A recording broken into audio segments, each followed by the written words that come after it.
Welcome to episode 17 of Friends and Film, a podcast where we talk about the latest movie news and theatrical releases. I'm your host, Cooper Hood at Coops_Hoops on Twitter. And as always, I'm joined by my co-host, Josh Straley at StraleyStrong on Twitter. If you have not done so already or are new to the show, you can follow and subscribe to the podcast on Twitter, Facebook, SoundCloud, iTunes, and YouTube by simply searching Friends and Film. Josh? Cooper? I am doing great. How are you today? I'm doing pretty well. It's a decent day here in Indiana again. Beautiful day in the Midwest, everyone. Spring has sprung. Yes. College, so this semester is closing out faster than I could have hoped for. Yeah, it's almost done. I can't wait. Ready to be done with this semester. Mm-hmm. And then I still got 2 more years, personally. But and then, yeah, I have one more semester. Hopefully, maybe 2. Lucky. Hopefully 1. But there's also the playoffs. The NBA playoffs are going on. Been watching a lot of that. I believe my Heat play tonight against the Hornets, trying to go up 3-0 in the series. Mm-hmm. So, pretty happy about how they're playing so far. Cavs are taking care of the Pistons, that's for sure. Yeah. Stanley Johnson's definitely not in LeBron's head. That's for sure. I like the Pistons, their guts and their grit, but they're no match. I thought they might win one. They still could. Yeah, it's only 3-0. They're definitely not going to win the series. No. If they do, oh boy, heads will be on fire. The Cavaliers front office would be fired faster than you could possibly imagine. Kevin Love will be out of there. Yeah, it'll be a big upheaval in Cleveland if that were to happen. Still thinking the Warriors are going to go all the way. As long as Steph gets healthy, I would think so. Mm-hmm. But who knows how they'll play out? I mean, they're definitely the favorites. Absolutely, they're just too good. You been up to anything besides watching some movies that we're going to talk about? Man, you know what? Not really. It's been a really slow week. Yeah, I agree. Which all I was looking forward to this week was going to the theater, watching Huntsman. Yeah, the hopes were dashed extremely early for that. Yeah, not the best way to start the weekend. Mm-hmm. So yeah, we will be reviewing the Huntsman Winter's War. Winter's War. But before we do so, stand by that. Yeah, that should have been the title. My goodness. But before we get to our, I'm sure, glowing review. Yeah. The Huntsman sequel. There's some things we're going to say. We are going to talk about some of the biggest news stories that broke throughout the week. If you do not want to hear us talk about all this news, you can skip forward through the episode until we get to our review. And if you want to and you're watching on YouTube specifically, there will be a pop-up on your screen that you can click right now, and you'll just go straight to the review and not listen to us talk about a whole bunch of stuff, a lot of superhero stuff, a bunch of trailers dropped. Oh, yeah. So it's pretty exciting. Yeah, so stick around if you want to hear me schmooze about the new Bourne trailer, but if not, I'll see you guys on the other side. Yeah, so we are going to start with the new segment we introduced a couple weeks ago that we did not know the title to last week, but we do know the title to now. we have a title for it again. Yeah, it is The Flyby. That's our official title for our mini news segment. We're going to go really fast. Yeah, boom. Basically all this means is these are topics and stories that broke that we don't have a lot to say on them, but we do think they are interesting enough to bring up and discuss ever so briefly. And the first one is Captain America Civil War. Is the early tracking for the movie is out already, and THR is reporting that it will open to at least $175 million domestically. Yeah, that sounds about right. That's what you're thinking, kind of number wise. I think it'll actually end up like around 200 million, but yeah, I would say it does at least 200. I think this movie has a lot of rewatchability factor, and even if it does do $200 million opening weekend, I could see it doing easily another $100 million the following weekend. Oh yeah, just because there's not a lot of big competition after it, and personally, I'm going to want to see this movie a lot. And Marvel's announced these like promotional materials where if you go to AMC, you get these exclusive IMAX posters, and then if you go to Regal, you get exclusive tickets. Dang. On 3 separate days. So personally, I know I'm going to be Regal those 3 days to get Oh. those collectible tickets. So they're going to get a lot of my money. Heck yeah. That's for sure. Hopefully it avoids that huge drop off that we saw with Batman vs Superman. I mean, unless it opens to a ridiculous number, Mm-hmm. then maybe we could see a big drop off like that. Yeah. But even so, I think a lot of people are going to want to rewatch this movie again and again. But another movie that's coming out this summer is Now You See Me 2.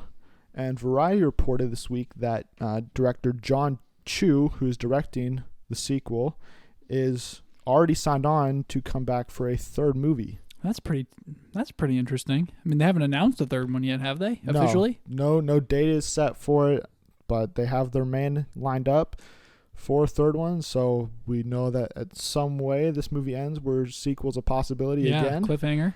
I hope not, but yeah, I like completed stories. Yeah, I was a big fan of the first Now You See Me. I'm kind of unsure what the second one's gonna be. So John Chu, based on his track record, I'm not crazy about what he could be doing with the franchise. To this, yeah, that's all right. Just because he did G.I. Joe Retaliation and last year's bomb, Gem and the Holograms. No, man, So hopefully Now You See Me 2 is good, and we'll both be eager to see a third one in the coming years after that. But another sequel is also, well, not sequel, it's a remake actually, is going to be happening with Dwayne The Rock Johnson, the busiest man in Hollywood basically. As he announced that he will be remaking Jumanji, the Robin Williams classic cult film, and that Kevin Hart is reportedly in, I believe this was from Variety, he is in talks to co-star as well. That's actually pretty cool.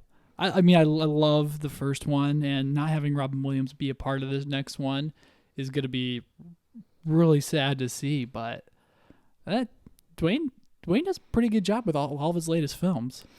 I'm not the biggest fan of Jumanji.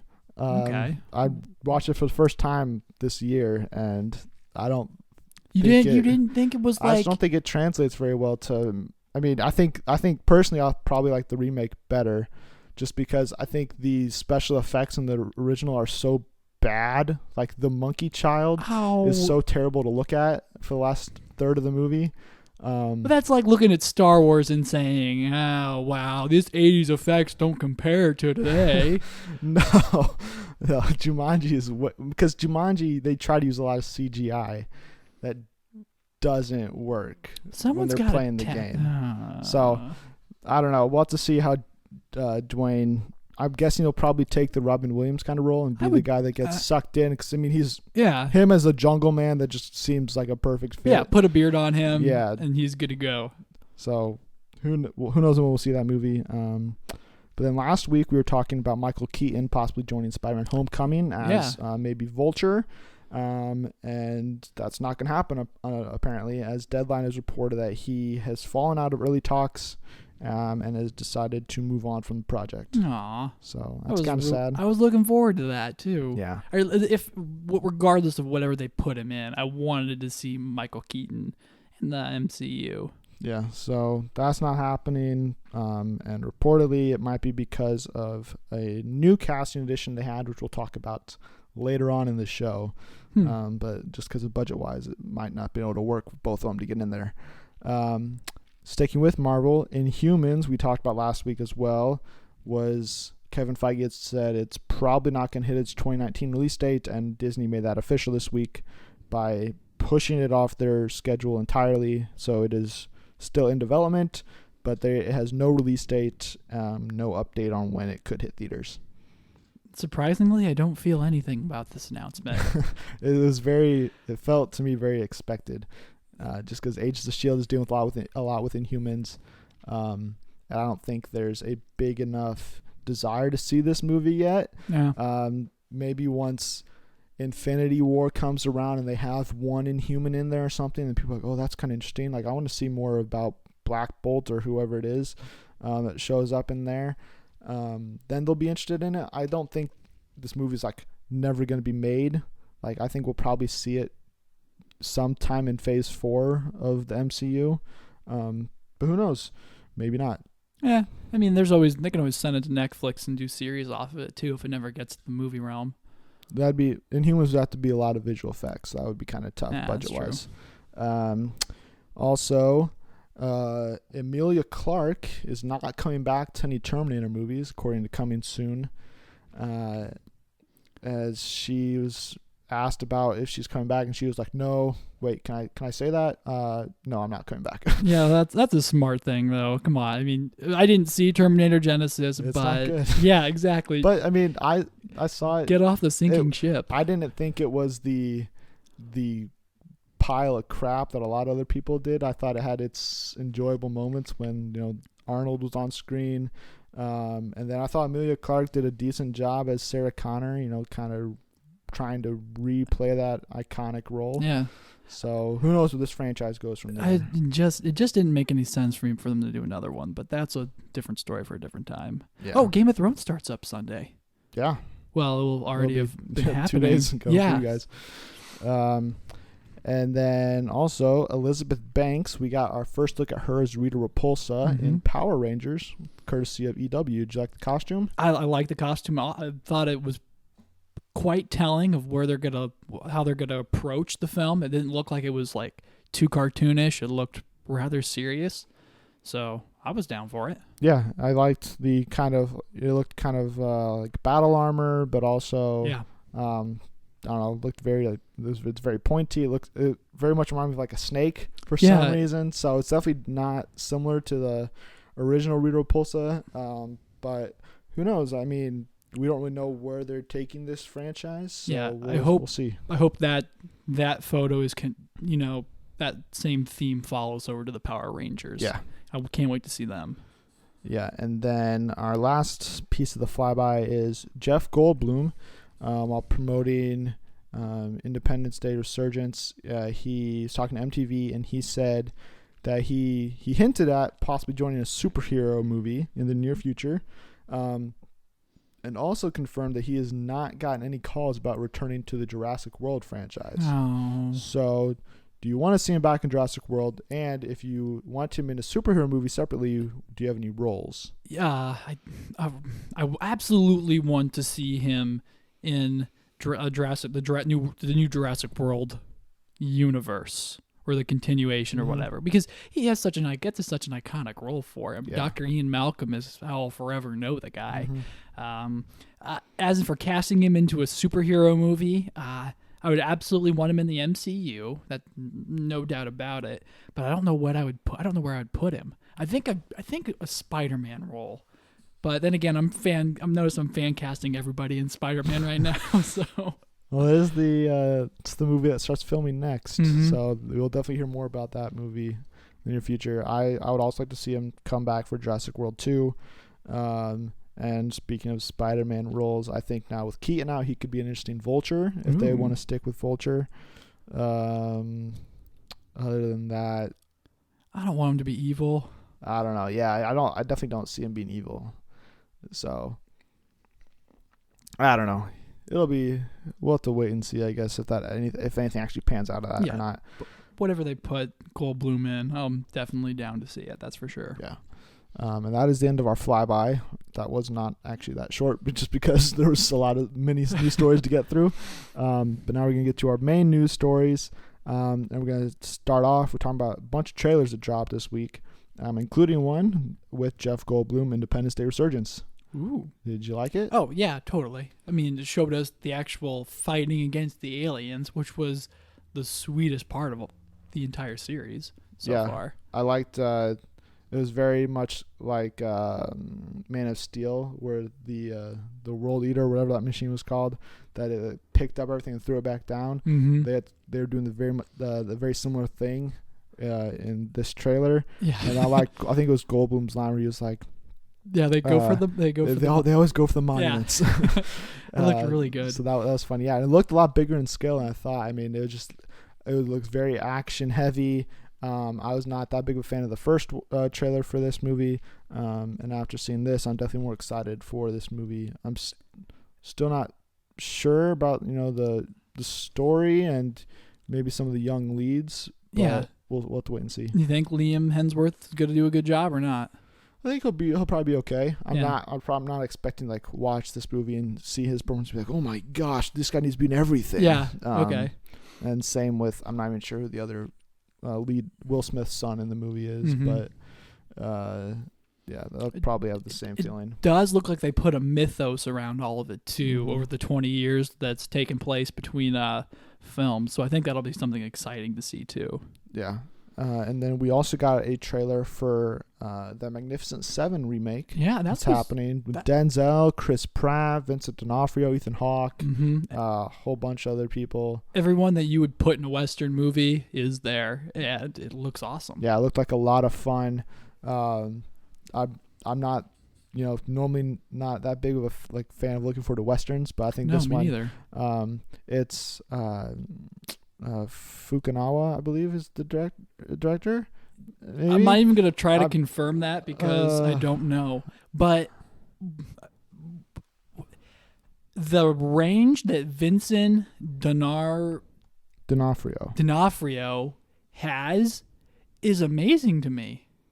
Because he's done his work in the Daredevil series, and then he's also done what I thought was a pretty good shift to Jurassic World, playing the military subcontractor. Yeah. And now he's playing a role as so old cowboy. Yeah, old cowboy. Looked like a prospector type guy, and I was like, wow, that guy really can get across the spectrum. So I thought that was awesome. Yeah, and it's Antoine Fuqua. That's Antoine who's directing Fuqua. I don't remember what I just said earlier. Awesome to say though. But yeah, that's who's directing it. I think you said Fukunawa or something. Yeah, like that. I'm pretty sure I combined two directors together. But yeah, so that'll be. I'm looking forward to that. And then one thing that I found interesting was this actress Haley Bennett. She was in the Magnificent Seven trailer. She's the girl at the very beginning, and then in the Girl on the Train movie that also got a trailer this week, and she's also in that. So she kind of could be the breakout female star I think of the year. With, two big roles near the end of the year. She looks completely different from Magnificent Seven to Girl on the Train. Yeah, she's a redhead in Magnificent Seven, I think, and then a blonde in Girl on the Train. But Girl on the Train trailer, I really loved it. It was very eerie, a lot of tension.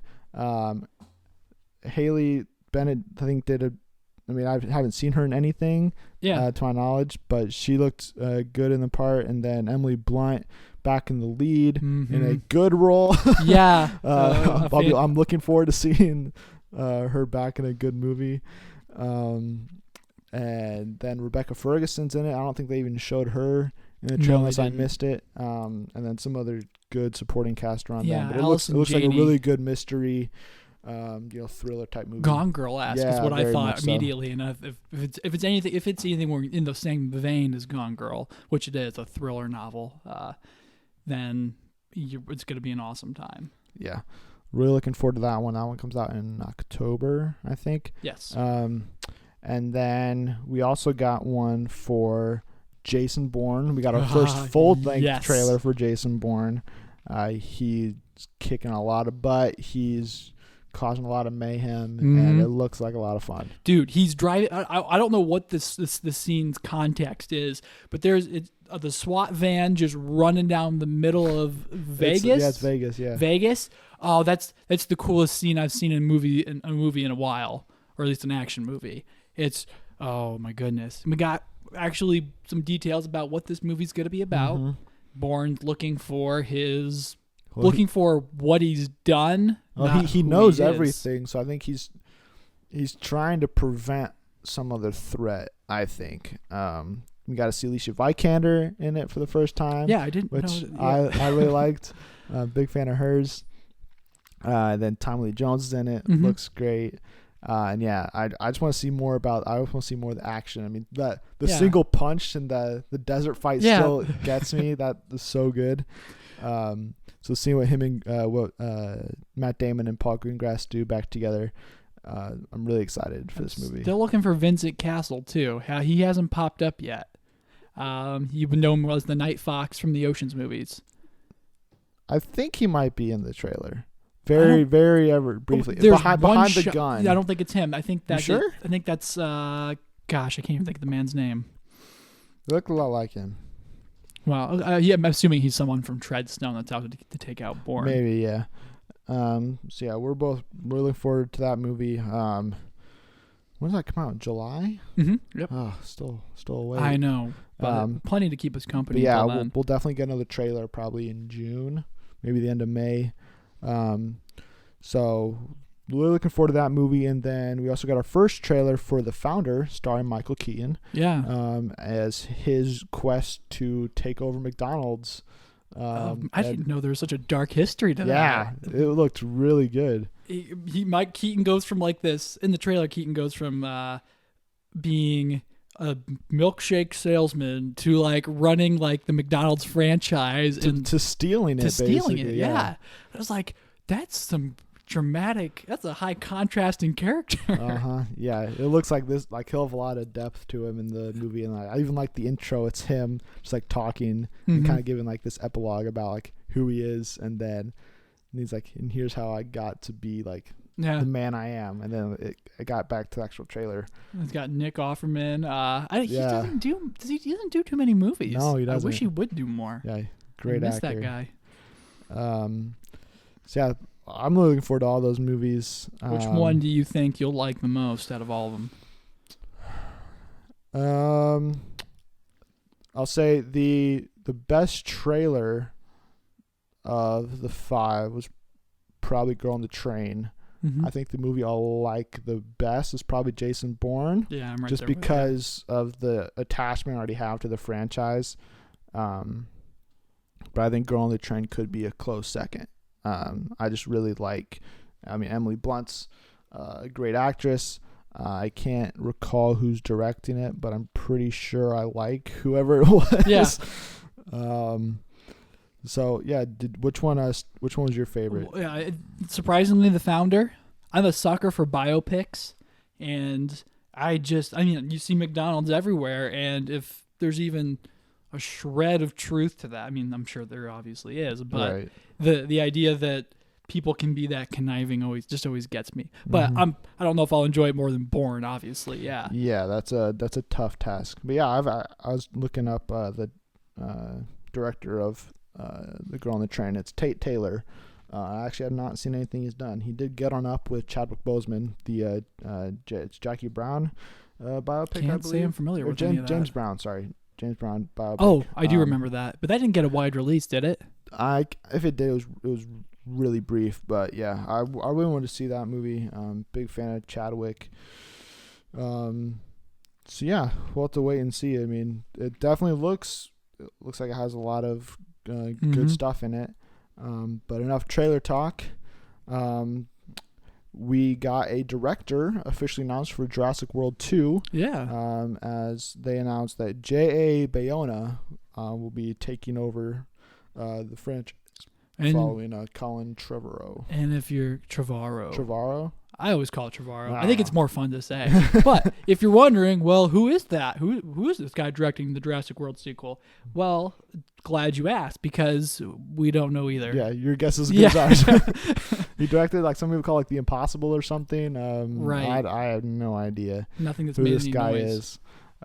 So there's not to say. I kind of should see what they'll title the movie. Yeah. If it'll be Jurassic World 2 or if it's like it needs to be something different. Jurassic World subtitle. I'm sure that's what it will end up being.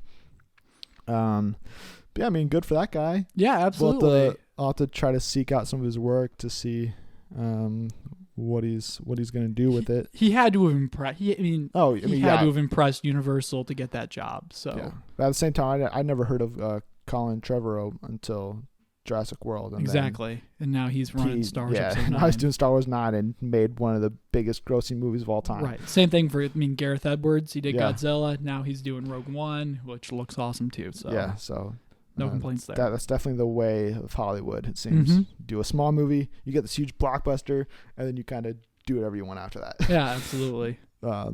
And another sequel got a new release date as Blade Runner 2 got pushed up in the schedule. It was previously going to hit in February, I believe, of 2018, and WB has moved it up to October 6, 2017, which I believe we talked, I can't remember if it was last week or 2 weeks ago, where we talked about the Tomb Raider reboot possibly having a 2017 release date. which was going to be this date. But it's actually Blade Runner 2. That was the unentitled WB event film.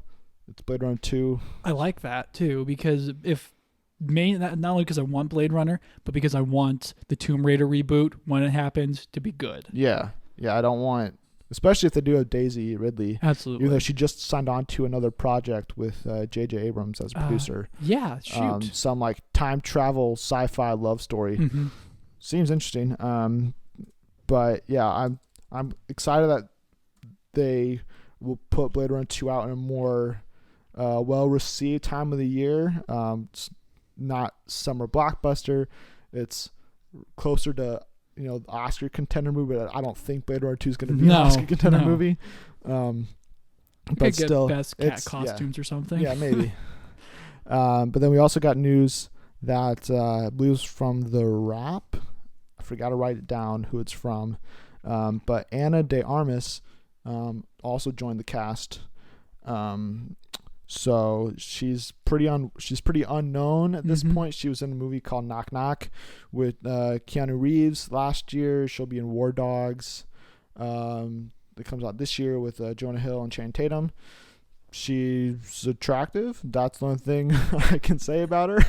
I wonder if she'll be a cop along with Harrison Ford and Ryan Gosling, or she'll be a replicant. My first thought was replicant, but then I can't remember where I was.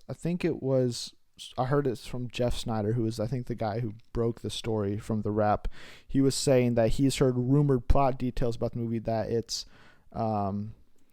who's the female actress that was cast in it? Is Robin Wright in this, right? Yeah.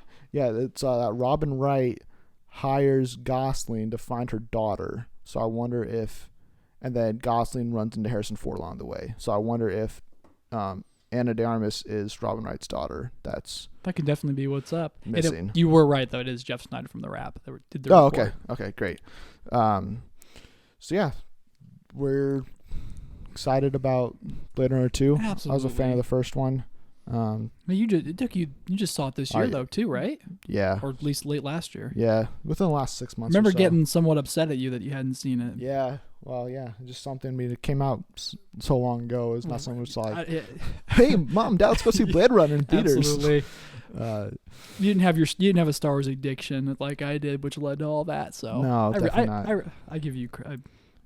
It's all good. Yeah, I'm getting there. My movie watch list keeps shrinking, but then it also keeps growing. Sure. Because I eliminate one movie and I'm like, oh wait, there's another movie I should watch. And I add that to the we're list. in the season of reboots, so I think you've probably seen way more than me. But just when like a classic comes up like this, it's like, what? How, seriously, man? Yeah. Well, it's like a lot of these, like Jumanji I watched for the first time this year. Blade Runner I watched for the first time. Independence Day I watched for the first time. I'm watching the Aliens franchise for the first time. The Terminator movies I saw, like a lot of these old classic movies I'm trying to catch up on, just because there's so much that's being rebooted nowadays.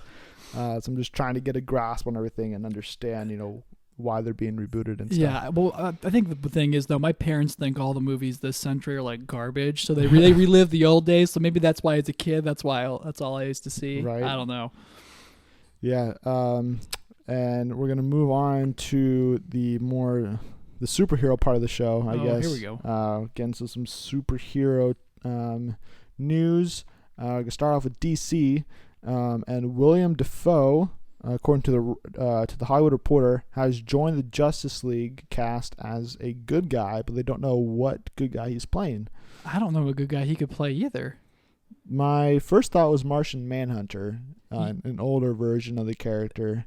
Where he could either do just mocap and they could do a whole CGI version of the character, or they can try to make it a little more practical. And that actually makes sense too, because if they're going to be taking on an alien invasion army this time around, full scale, Martian Manhunter is the guy that has to be there for it. And I think that's the character a lot of fans want to see the most. Like if you ask any person what DC character that's not already announced they want in Justice League, a lot of them will say Martian Manhunter. Well, he's such a great character. It's either that too. or like Green Lantern, and Willem Dafoe is not going to be a Green Lantern. Sorry, that's unless they're doing like an old version of Hal Jordan, and then he dies. Sure, yeah, and passes it on. No, that which doesn't would work. be really weird. They did Martian Manhunter in the Supergirl series, but I haven't just wasn't watched anything it. I got excited about. I wasn't like, oh yeah, that was fantastic. Yeah, I never heard great things about Supergirl, so I was never.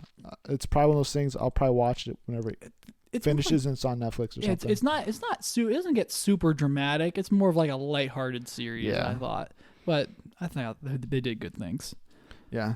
But yeah, they've snatched up. That's the second guy from the Spider-Man movie, Yeah, the first wave original of Sam Spider-Man Raimi, movies. Yep. So you got to think Tobey Maguire's up next. He'll probably be, I don't know. I'm sure. Bring him in as Green Lantern. Yep. I mean, No. get Kristen Dunst in there. I'd take James I Franco don't over know. Tobey Maguire as a Green Lantern. Oh yeah, I mean, I'm just throwing stuff out. I still want Idris Elba though. Yes, yeah, we're in agreement there, but I don't think it's gonna happen, unfortunately. No, I don't think so either. Moving on to the Fox X-Men universe, Hmm. Superhero Hype reported this week that X-23 is going to be making her debut in Wolverine 3. Ooh, So that sounds pretty cool. yeah, for those unfamiliar with X-23, she is a clone of Wolverine that is a product of the government experimenting again with the Weapon X program and trying to recreate Wolverine. And they have a little strand left of his DNA, and they recreate him, but they are missing one of the chromosomes, so they have to do a female version. That's the only way. They say, no, don't do it, but then the scientist in charge, Sarah, I think her name's Sarah Kinney, she's the one that, she's like, screw you guys, I'm going to do it anyway. Yeah, bring it on. Does it. So she has very similar powers to Wolverine, but instead of 3 adamantium claws per hand, she has 2. And she's a girl. So I think this is the best way to do it without recasting Wolverine. Yeah, that's a great idea too, because if it's going to be the old man Logan story being That's what hunted it's down rumored. by the international community or whatever, and then they use her to get to him, or she somehow is there to help him, or whatever the case may be. Yeah, that could I be think really cool. the interesting thing when I was, because I wasn't that familiar with X-23, so I was trying to research before we started about who she is, and the rejuvenated Weapon X program is from a secret government agency, which kind of fits the bill of what we've heard about Boyd Holbrook's character. Oh, that's right. Yeah. So I'm guessing he's probably in charge of that program. She escapes, Wolverine finds her or something, and they take down this evil organization. And then Wolverine walks off into the sunset, or is He retires, or I don't know what. yeah, I was gonna say you kill You him, can't- but you you can't don't kill him. kill him. So Unless you cut off his head. Yeah. Whoa, man, That's a you dark- definitely have to have an R rating for yeah, that. it's rated R too. So Not officially, but it's it's working for it. yes. So they're planning on. I think they did the same thing with the last Wolverine movie, and then they're just like, sorry, guys. Yeah, that last Wolverine movie was something I've still else. only seen it one time. It's and only worth. I have seeing it one on time. DVD, and who knows if I'll ever watch it again. Yeah, it was just an excuse for Wolverine to fight people. Yeah. I mean, it was an awesome. The train scene. You remember the train scene? The train scene was I honestly don't awesome. remember a lot about that movie. No. Except for that he fought this like really weird like dragon girl at the end. And the robot, of course, too. Yeah. That was So- dope. Yeah. Interesting movie. We'll see if Fox can get their act together with continuity and Yeah. whatnot, Yeah. timelines. Oh, and speaking of all that stuff, Yeah. right? One of the biggest reasons why they reset their timeline is because in X3 they took an interpretation of the Dark Phoenix saga and tried to tell the story of Jean Grey losing control of her powers. Well, not losing control, but realizing the full extent of her powers and kind of becoming the Dark Phoenix and kind of destroying everything in her path, Mhm. which ended up with Wolverine killing her. Right. But now, apparently, according to Heroic Hollywood, the Fox team is interested in redoing that storyline in the follow-up X-Men movie after Apocalypse. So, I don't know. I don't know how I feel about this. If they didn't have this mic set up in front of me, I'd probably bang my head on the table because what? Like if you've seen X-Men: The Last Stand, you know it didn't work out. Yeah. They kill her off in United, and then for 10 minutes she pops up into the plot and they try to pull off this scene and it doesn't work. I mean, it makes a sad ending for Logan, and that's it. Yeah, it's such a weird, the way they did it originally. I was not a fan. I just don't know if, I think it's just too early to do this with the next X-Men movie after Apocalypse, because we are just getting to meet the young Jean Grey played by Sophie Turner. Yeah. So if we see her in this movie kind of learning about her powers, and then the next movie she loses control of them, it's like, right, this feels way too rushed. Like, I would rather them wait like 2 more movies at least, and then once Jean Grey's like an actual like leader of the X-Men, then they're like, all right, you can lose control and we'll try to rein you in and stuff like that. And then, which was funny this week, because then the original Jean Grey, Famke Janssen, was talking to EW, and she told them that she wants to reprise the role as the older version of the character sometime in the near future. And she did a good job with it, so I don't mind her. I think they should bring her back. Yeah. Not to slight Sophie Turner, who's a great actress in her own right, but I agree with you like 1,000% that this is way too early to even consider being the next movie. Yeah, it's just an insane proposition, I think. I mean, but at the same time, I kind of understand from Fox's perspective, because they're going from Apocalypse, the end of the world, to Dark Phoenix, where Jean can just destroy anybody she wants. So you have to up the stakes at some point, I guess. But at the same time, like after Apocalypse, I feel like they should kind of rein it in a little bit and kind of go back more towards like First Class, which is like, it's a little mutant team against a little mutant team. It doesn't need to be this huge world-threatening event. Like, not all superhero movies need to be about, okay, if we don't stop this guy or these people, the whole world explodes. Absolutely, yes. So I mean, personal stakes are a lot better. Yeah, because you feel more connected to it. Yeah, we saw it with Deadpool. We saw it with Ant-Man. We're gonna see it again with Spider-Man. Hopefully, coming up soon. Mm-hmm. It makes for a better movie. Yeah, and I think. As far as the chances of us seeing Famke Janssen again as Jean Grey, I'd probably give like a 1% chance. Yeah, just because I don't think they want to pigeonhole themselves in and having her appear in Wolverine 3 or something as an older version of Jean Grey, and then being like, oh well, we know we announced Dark Phoenix is coming up next year, but don't worry, guys. She comes out of it okay. Yeah. That would just it's them shooting themselves in the foot. Yeah. So, but I really liked Famke Janssen. I had a huge crush on her when I was younger. So yeah, she's remarkable. Yeah, it's sad that we're not going to see more of her. 'Cause she was in there for 2 good movies, a 3rd really bad movie, and then she was thrown away until her cameo at the end of Days of Future Past. But I don't know. Feel bad for her. I guess I do get why they want to do that, because if Sophie Turner or Jean Grey is going to be the reason they stop Apocalypse, I mean, it makes sense that the next film is about them trying to stop her. But it's just too early. It's just too early. It's really hard to speculate on without seeing Apocalypse. Yeah. So who knows? We could come out of Apocalypse and be like, yes, Dark Phoenix saga, let's do this like now. But I have a feeling I probably won't be feeling that. And we got 2 Marvel stories to get to before we get to our review here. And one is dealing with another very powerful female hero with lots of crazy abilities, that being Scarlet Witch. And the writers confirmed this week that she will, in fact, be in Avengers Infinity War. They didn't say which parts, but they said she'll be very, very powerful. And that roster keeps growing, that's for sure. I mean, when you're going up against Thanos, you need everybody you can get. Who we got confirmed? Obviously, most of the cast.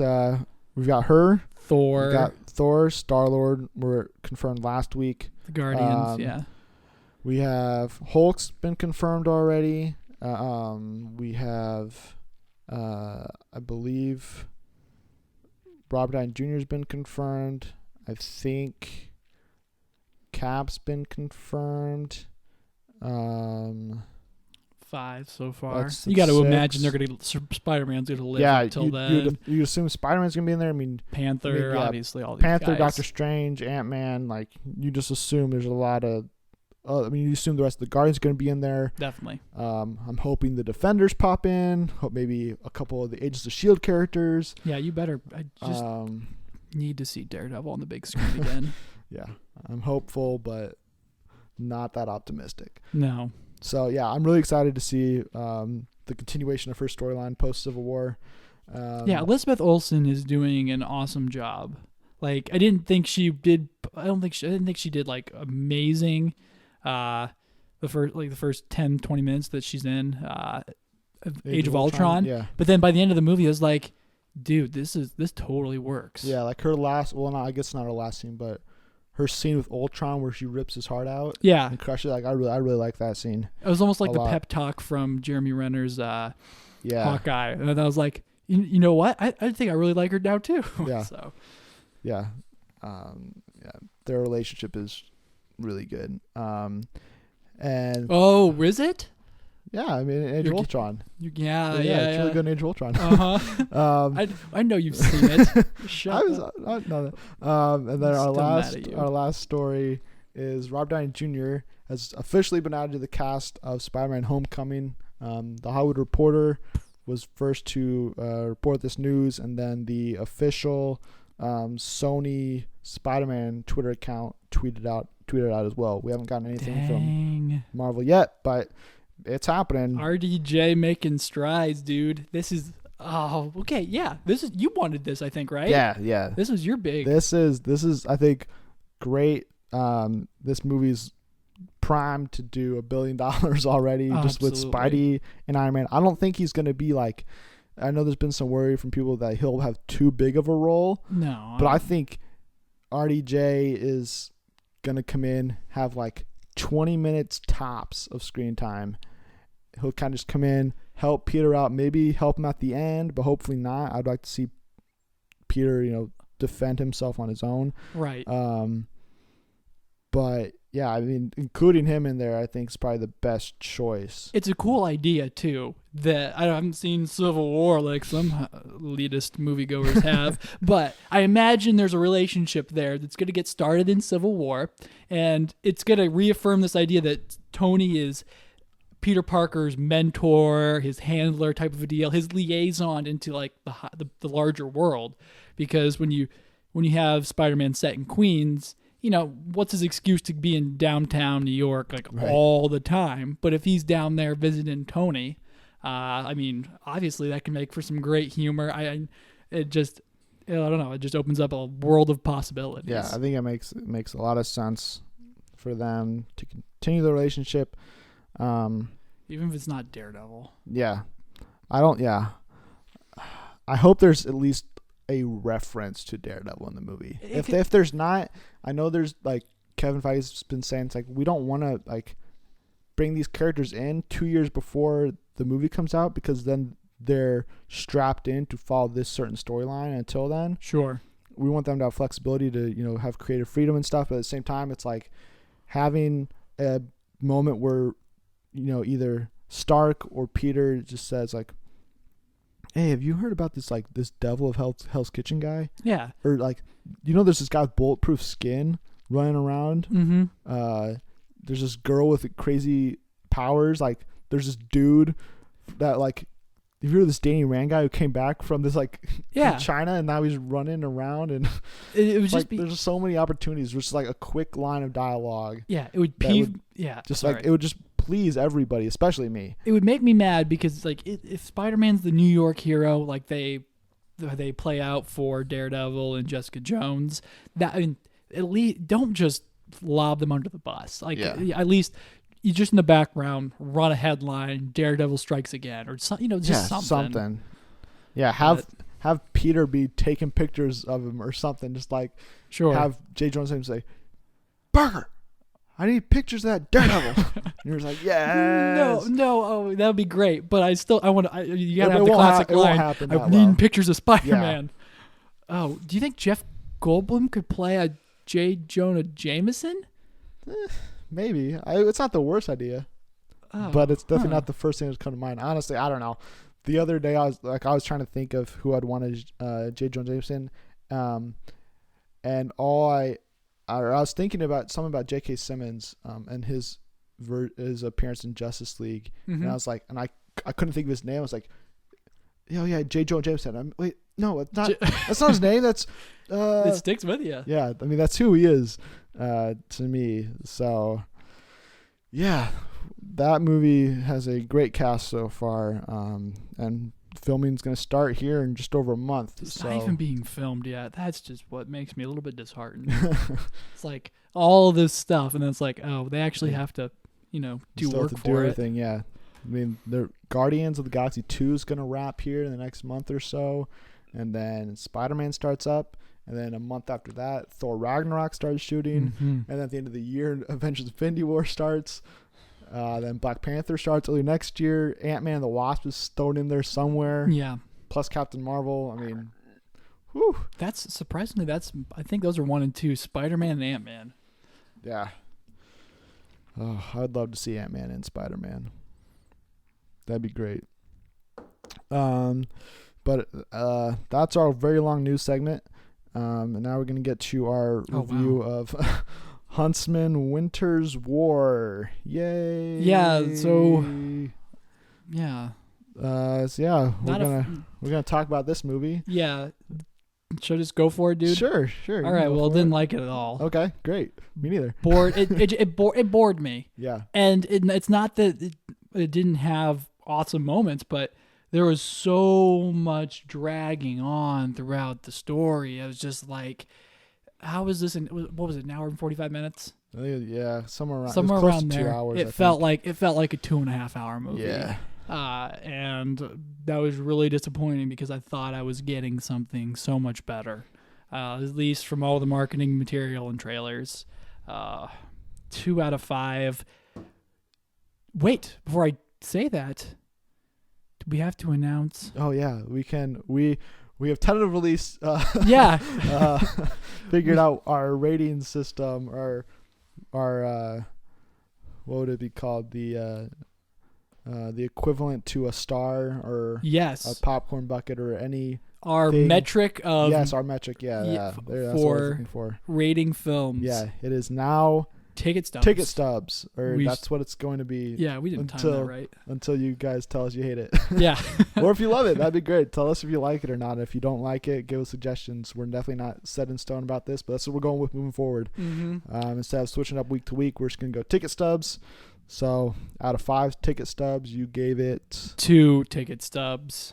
And that's barely. I mean, I was teetering on one. Sniffing it, yeah. But when you had the cast that it had, I felt that it was at least worth giving it 2 because nothing else fell in line. Yeah. How about you? I mean, what was your initial impression? It was weird because the movie starts and it gives you that montage of the first Huntsman, or Snow White and the Huntsman. Yeah. Through the mirror, and I was like, okay. And then they go to their story, and I liked Chris Hemsworth, Jessica Chastain, even though I could have done without their entire origin story that they gave us. Yeah. Of 15 minutes of them as children. Could have done without that, but I thought they were probably the best parts about the movie. Was their chemistry together. I thought some of the action sequences were pretty good. There were some fun moments there. Completely. And then the use of Emily Blunt and Charlize Theron's character's powers, I thought there were some interesting visual moments where it's like, oh, that was cool visually. Other than that, there's nothing else good about this movie. The story was terrible. I hated it. It was all over the place. Yeah, probably about 25 minutes in, I was done with the movie at that point, and I was sitting there to sit there and watch it exactly. and hope that things would turn around. It's a prequel sequel all in one. Didn't know what it should be. Like I said, I was never engaged in the story. I was just kind of sitting there mindlessly eating popcorn. Thankfully I had popcorn to keep me company. It tried to do all these twists and turns with its plot, but right before it did all of them, I was like, are they really about to do this? And they would do it. And I'm like, wow, that was stupid. Like that probably happened 5 or 6 times. The first 20 minutes were like the setup just so they could have the drama of the sequel that you didn't know about. And that's what was dumb. Yeah, it was very, very dumb. And then like the last, I don't know, well, after the first 20 minutes, I was just ready to leave. I was ready to go. If we weren't reviewing this movie and I was just there to see it, I probably would have left. Okay. And that would have been the first movie I ever walked out of, just because I was like, I have literally no time or care to see how this movie ends. You've already lost me 20 minutes in. But I stayed. Did not get any better. Probably got worse. And when the credits rolled, I don't think I've ever got up out of my seat and left a movie theater faster than when the credits popped. I was out because I was done. Just off of, Chris Hemsworth and Chastain's performances and their likability.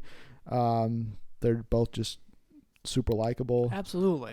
So based on that, and it had maybe 2 fun moments in the movie. I will also give it a 2 out of 5 ticket stubs. Oh man. So I hated this movie. I didn't like this movie, but the sad thing is I totally thought that the Zoolander 2 was a better movie than this. Oh yeah. And I agree. It's this is the worst movie I've seen this year. And I think Zoolander is the 3rd worst. So yeah. It's Zoolander 2, then Whiskey Tango Foxtrot, and then this. I don't know. I haven't seen Whiskey Tango Foxtrot yet, but hearing you give it a bad review just peeves me off. It was sad. Bit. It was sad. I wanted to like it. So but the story in there is it's not as bad as this, but it definitely never makes you care. It's not even funny.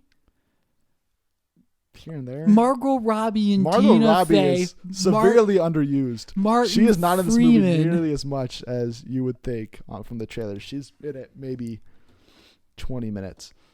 Is it just? I'm gonna watch it. It's a lot of Tina Fey and Martin Freeman together.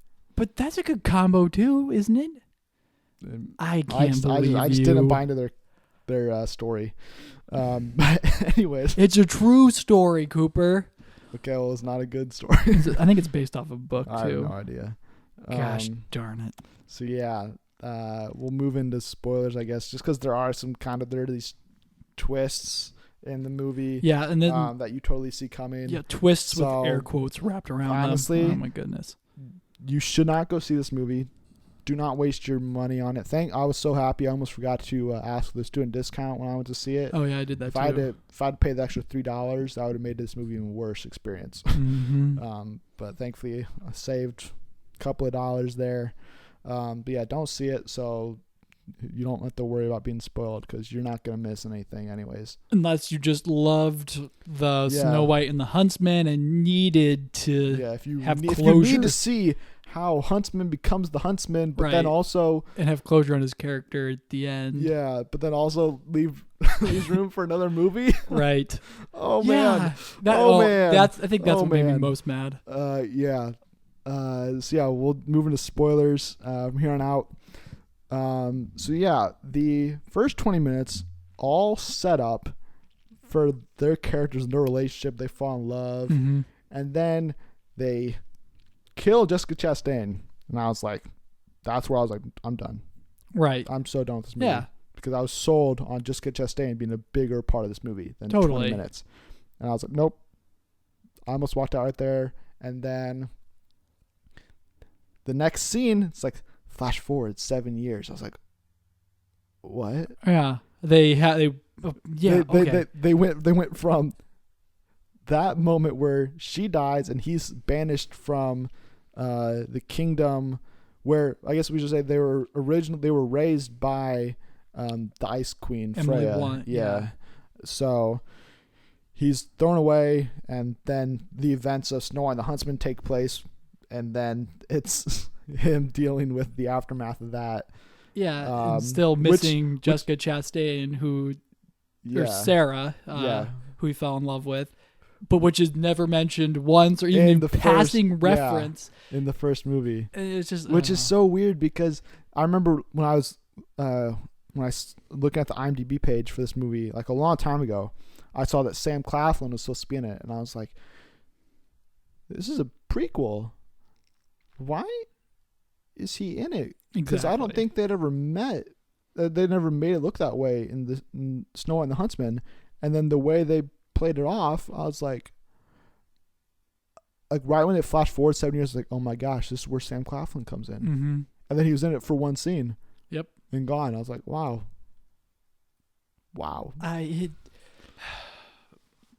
They did not execute anything well. There was more than once where they would have a scene, and I just been like, what was the purpose of this to like the overall story? And yeah, like, let's just go through some of the fake out moments they tried to pull on okay you. sure. Okay, they start off, Jessica Chastain dies. I was like, this is stupid. And then on Eric's, who is Chris Hemsworth's character, on his journey to find the magic mirror that's been stolen, he goes into this bar, and these other Huntsman guys start beating him up, and then this all cloaked person comes in to save him. And I was like, this is totally Jessica Chastain Wearing a mask and everything. I cannot believe that they're going to do this. And then they pull off, she pulls off the mask in some type of like dramatic reveal. It's like, yep, wow, that just happened. Okay. And then let's see, what was the next one? Oh, you forgot one though. Well, I mean, it's not a fake out moment when you see it first, but there's the beginning where you assume that Emily Blunt's daughter gets killed by her lover. Yeah, which I'm still unclear about, because I'm pretty sure that she doesn't die either way, because she's Snow White, right? No, Snow White's someone different, like completely different. So because I thought it, because I haven't watched Snow White and the Huntsman in forever, but if I remember correctly, it's Charlize Theron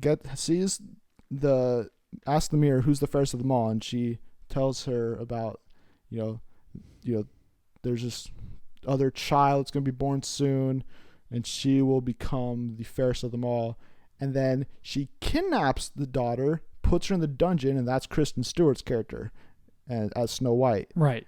And so I was under the assumption during this movie, for parts of it, that neither way that the baby actually died, that she was actually Snow White, which then the character name makes sense because she's from the Ice Queen. That's what I thought too. I'm like, oh, this is what I thought, because I thought this was a prequel about how Emily Blunt is trying to defend against Ravana from her daughter from being taken by her. She'll ultimately lose, and Snow White gets sent away. No, that's not the case. Yeah, but I still don't think that the baby actually died. No, I'm pretty sure it is, because I think it was just like a magic illusion or whatever. I have no idea. That's just what I think. Is happened. that what the third movie that they teased about at the end is going to be about? It's like that's the thing. Like, the movie is so broken. Like, it doesn't explain anything. It's so determined to set up this conflict so quickly so they can get to Hemsworth and Chastain's, relationship, that I'm like, well, what does that happen? I'm assuming the kid's dead, because that's what sends Emily Blunt into her her desperate need to save all the children of the world from heartbreak. Yeah, by eliminating love. Yeah, makes no sense. I mean, I felt bad for Freya, her character. Yeah. So, but yeah. Yeah, and then let's see. After it's Sarah. That's Chastain's character, right? Yeah. After Sarah rescues Eric, they go and steal the mirror. And she shoots an arrow, a flaming arrow at him while he's being attacked by goblins, and then she's all upset because they're like, oh no, I think I killed him. Oh Right. no. And you're like, he's obviously not dead. You're Yeah. not killing Chris Hemsworth an hour into the movie. There's no way. And she's like kind of upset, and then he comes crawling up laughing. I'm like, oh my gosh. He's like, are you crying? And then she's like, no, I'm not crying. And Yeah, then they they just go back move on. I was like, whatever. And then they do the turn. They do the turn where she is the spy the whole time. Right. Well, they fall back in love with each other, and then yeah, And then she's the spy the whole time. the morning after they get back together, she's revealed to be the spy. Right. And then Freya orders her to kill him, and so she takes her bow and arrow, in which she says the line, "I never miss." Right. Throughout Classic. yeah. That she used earlier in the movie, which I was like, oh my gosh, they're going to use that over and over in the movie, and they did. And then she shoots him right in the chest, and I was like, all right, he's obviously not dead. Right. The necklace totally saved him. Well, I was like, okay, there's two ways. My initial thought was, okay, she had during their magical reunion the night before, she confessed everything to him, and told him, and it's like, and then gave him this protective vest underneath his clothing. I was like, okay, that's option one. And I was like, no, that's too simple. Right. What would they do? And I was like, the necklace. The symbol of their love. It's got to be the necklace.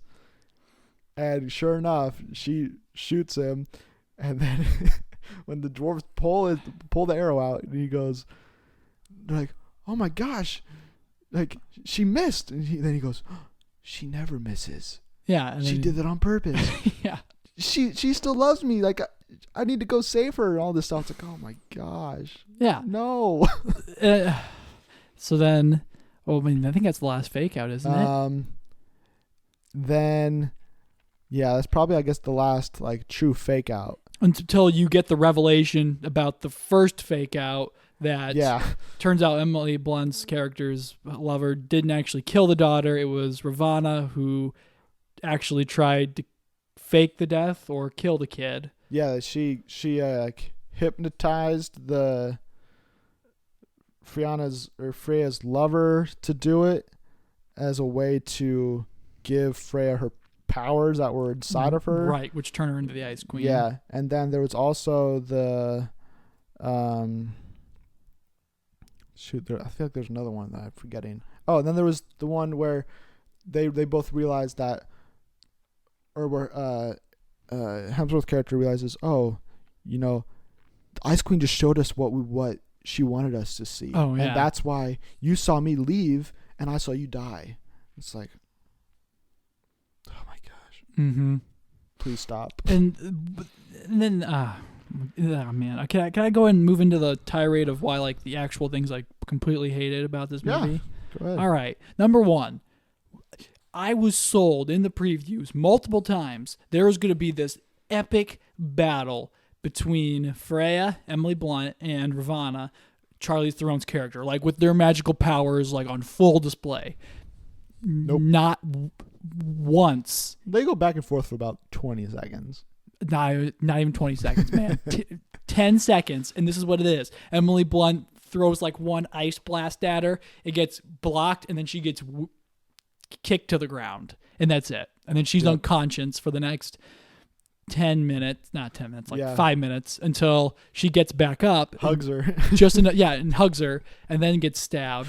And then Chris Hemsworth comes through and takes care of business finally. Yeah. And that's like, I was like, okay, this is going to be so cool to have these people opposed to each other the entire time.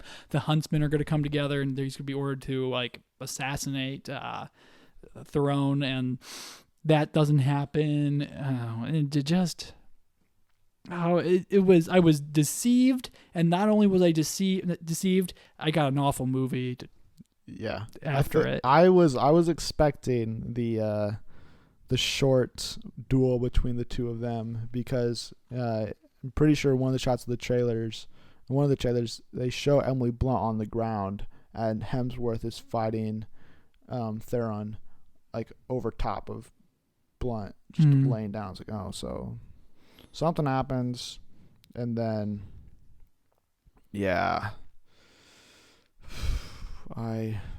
man, this movie was tough to watch. Yeah, I love. Oh, the best part though, the pervy owl. Yeah, that was super weird. Like, there's a scene where Eric and Sarah are together professing their love for each other in like this hot spring, and as the camera pans out of this, there sits this white owl with these beady blue and red eyes, and just kind of staring down at him, and you realize that Freya, Emily Blunt, can use that to see people. And then I lost it into the theater, and I apologize to anyone that was seeing that movie because I started laughing out loud about it, and I was just like, what the? Yeah, that was very, very weird. She's just watching other people make out. I mean, I get it. Stuff. She's like, it's a spy thing, but that's the only thing I had in my mind was that like she was using it as like a VR owl to watch the whole thing go down. Yeah, that was super weird. So when they hook up later in the movie, it's like, all right, where's that owl? Yeah, I know it's got to be around somewhere. Yeah. Man. Oh. Yeah, and then probably the moment where I knew that I absolutely hated everything about this movie was the very last shot. Oh, yeah. Because Hemsworth defeats Theron's character. He destroys the mirror. She's gone. Emily Blunt's character dies. And then the narration, which we didn't mention, was by Liam Neeson. Yeah, who did a good job, by the way. Yeah, that was probably the best part of the movie. Liam Neeson narrating the beginning and the end, which gave me, I was telling you before, a lot of Chronicles of Narnia vibes, because it's him, it's a fantasy story, and then at one point, Emily Blunt, who is the Ice Queen, is riding around on a giant polar bear. Oh, yeah. Very similar to Tilda Swinton, how she does it in Lion, Witch, and the Wardrobe. So, a lot of Chronicles of Narnia vibes. Even the score was kind of similar. I didn't pay attention to the It was score, like it was the very beginning. It was like during Liam Neeson's narration, where I was trying to figure out, is this Liam Neeson? And then I was like, this sounds an awful lot like the Chronicles of Narnia score. Interesting. This is definitely the worst Chronicles of Narnia movie I've ever seen. Oh, really? Well, I don't know, man. I'd argue Prince Caspian was pretty bad too. Yeah. That one's not that good. But either way, after their duel, and he's narrating the end, there's a all happy ending. Everybody sees the sun. Yeah, the children whose parents are all dead are playing in the streets, like going, everything's gonna be okay. It's sunny. Yeah. I've never felt so warm before. It's like, oh my gosh. And then it's Liam Neeson's narrating, and then he says some line about not all threats are gone forever. I don't remember what the line is. Yeah. It's something really dumb. And then you see one of the golden birds that Theron, Charlie's appeared in as for like a split second in the movie. Right. Fly above the castle and go away. And he's like, He's like, yeah. Or something like that. He's like, is this the end of the story? Maybe not. Like he says a line that's very, very intentionally plays into a sequel, which nobody wants. I don't think anyone's leaving there thinking, oh wow, I need more of that. Wow, where does this story go? And I don't think we don't know the box office numbers for this opening weekend, but it was projected to do like $25 million or something opening weekend, which is definitely not the type of opening I'm sure this movie wanted. So I would be shocked if this movie got another movie. It was so weird because I felt like this was going to be a sequel to Snow White and the Huntsman. Well, I thought it was a prequel. And but I thought it would be in the same vein. Snow White and the Huntsman was intense. And this movie had more of a sort of like this is for 10, 11, 12-year-olds vibe. It was definitely aimed at like the younger demographic. The young teen girl demographic. Yeah. So I thought it would be like a real sequel to that, which is, I mean, if not for me, but even as a movie, it's still just not great. Just not good. Don't see it. I will never watch this movie again. Unless I was forced to for some type of torture. Yeah, nothing really positive to say besides The cast. Yeah, Hemsworth was good. Chastain is probably the best part. She's just really charming. Mm-hmm. I love her. Want to see more of her. Marvel, get her to be Captain Marvel. Yeah, absolutely. Choose any of those girls to be Captain Marvel, and I'll be happy. Just get them out of that franchise. So yeah, that'd be the that'd be the only. Oh yeah, seriously. Any three of them. Yeah, Blunt. Blunt would be Blunt would be my favorite. Sure. And then Charlize, and then probably Chastain. But I'd be happy with any of them. I would flip that order, but you'd go Chastain, Theron, Blunt. Mm-hmm. Interesting. Yeah. I think Theron's probably, I don't know. It kind of depends on what version they go. I just think Emily Blunt has the Air Force commander presence that like Carol Danvers would have. I mean, Chastain was in The Martian, so she's kind of had that vibe too. Yeah, I've never seen her blonde before. No, I haven't either. So I don't think you have to make Carol Danvers blonde. If she was a redhead, I wouldn't care. Who knows?